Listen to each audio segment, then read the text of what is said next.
Heto ang mga maiinit na balita na dapat niyong tutukan mula sa FM Radio at PRTV Newsroom. Ito ang FM Radio Newsbreak. FM Radio Newsbreak.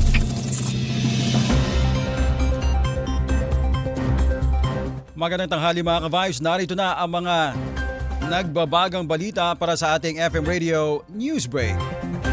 Nagpaalala ang Department of Foreign Affairs o DFA sa mga Pilipinong naghahanap ng trabaho sa abroad na magdoble ingat sa mga alok na maaaring nagsisilbing recruitment para sa dayuhang armed forces. Ito'y kasunod ng pagkasawi na isang Filipino national na umunoy lumaban para sa Russia sa gitna ng digmaan laban naman sa Ukraine. Ayon sa DFA, ang pagsali, direkta man o hindi sa dayuhang militar ay maaaring magdulot ng seryosong legal consequences, kabilang ang paglabag sa batas at posibleng loss of citizenship. FM Radio Newsbreak. FM Radio Newsbreak.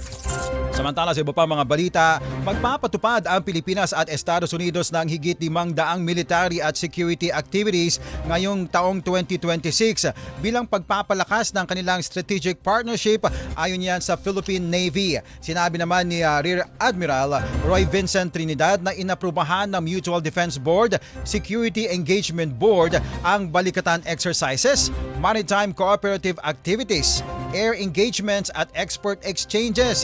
Layunin ng mga aktibidad na patibayin ang kakayahan ng bansa at magsilbing deterrent laban sa anumang destabilizing action sa rehiyon, lalo na sa gitna ng tumitinding tensyon sa Taiwan Strait.